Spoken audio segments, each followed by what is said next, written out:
রাজনীতিবিদদের নোটবুকেও আমরা নাই। রাজনীতিবিদরাও হচ্ছে আমাদের হচ্ছে নির্বাচন, তারপর হচ্ছে আসন ভাগাভাগি, তারপর হচ্ছে পরবর্তীতে মন্ত্রণালয় ভাগাভাগি, সেগুলো নিয়ে ব্যস্ত। আর এটা এটা দুঃখ, আপনারা এখানে অনেক চাকরি প্রার্থী আছেন, এটা বাস্তবতা, রূঢ় বাস্তবতা। সেটা হচ্ছে আপনারা শুধু সংখ্যায় ম্যাটার করেন। কোনো একটা আন্দোলন হোক, তখন আপনারা নামবেন পিছনে, একজন রাজনীতিবিদ এসে সামনে দাঁড়াবে, তখন ওই রাজনীতিবিদদের পোর্টফোলিওটা ভারী হবে যে আমার পিছনে অনেক মানুষগুলো আছে। এটা রূঢ় বাস্তবতা। সেই বাস্তবতা মেনে নিয়ে আমরা আমাদের জায়গা থেকে আমরা প্রতিশ্রুতি দিচ্ছি, আমরা এরপরে আমরা জনপ্রশাসন মন্ত্রণালয়ে আমরা কথা বলবো, আমরা যাব, এই গুন্ডামি থামাইতে হবে।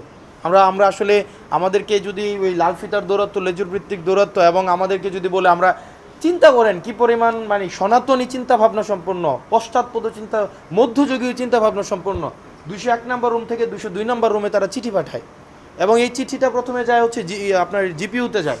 মানে 201 থেকে 201 নম্বরে একটা রিকোয়েজিশন দিবে, ধরেন ডাস্ট কিনবে, ময়লার ঝুড়ি কিনবে, তখন এটা চিঠি পাঠাবে, চিঠি যাবে জিপিইউতে, জিপিইউ থেকে এটা অ্যাপ্রুভড হয়ে আবার 202 নাম্বার আসবে, 202 নাম্বার আবার এটা জিপিইউতে পাঠাবে, জিপিইউ আবার 201 নাম্বারে পাঠাবে। অথচ তাদের সাথে তাদের চা খাইতেও দেখা হচ্ছে, মন্ত্রণালয়ে বাদাম এবং ফ্রুটস খাইতেও তাদের দেখা হচ্ছে, নিয়মিত তাদের কথা হচ্ছে, সোশ্যাল এনগেজমেন্ট হচ্ছে, তারা একসাথে মিলে ব্যবসাপাতিও করতেছে, তারা একসাথে মিলে পার্সেন্টেজ ভাগাভাগিও করতেছে, সবই করতেছে। কিন্তু তাদের কাজ করার ক্ষেত্রে এই জিনিসগুলোকে তারা শুধুমাত্র এই যে আমাদের পুরা ফ্রেম, আসলে আমাদের এই প্রশাসনের পুরা মানে খোলনলচে আমাদেরকে পাল্টাই ফেলতে হবে। এটার পরবর্তীতে আমরা মাঝে মাঝে মনে হয় যে কিছুদিন আগে খুবই দুঃখজনক ঘটনা, মাইলস্টোনে যে বিমানটা পড়ছিল, এটা মাইলস্টোনে না পড়ে এটা সচিবালয়ে পড়া উচিত ছিল।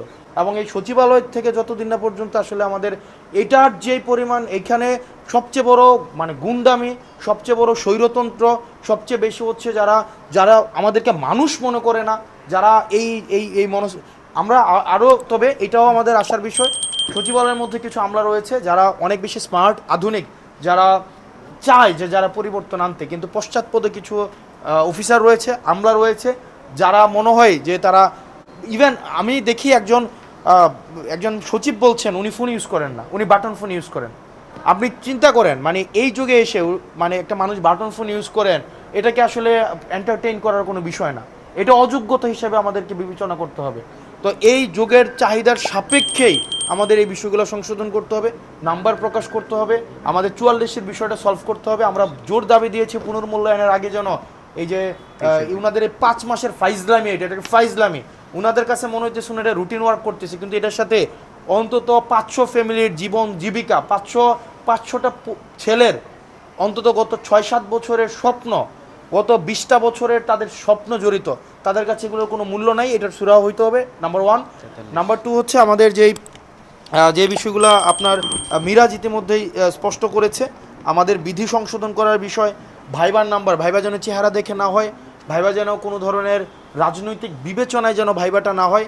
ভাইবাতে অনেক সময় আমরা দেখেছি বোর্ডের বিভিন্ন বোর্ড ভিত্তিক নাম্বারের তারতম্য ঘটে, সেই জন্য আমরা বলেছি এটার একটা রুব্রিক্স থাকুক স্পষ্ট, যে কি কি ক্রাইটেরিয়া আপনারা মার্কসটা দিচ্ছেন, এটার একটা অবশ্যই রুব্রিক্স থাকা উচিত। এটার রুব্রিক পার্সোনালিটির ভিত্তিতে দিচ্ছেন, আপনার কোয়ান্টিটেটিভ অ্যানালিসিসের ভিত্তিতে দিচ্ছেন, তার প্রবলেম সলভিং এবিলিটির ভিত্তিতে দিচ্ছেন।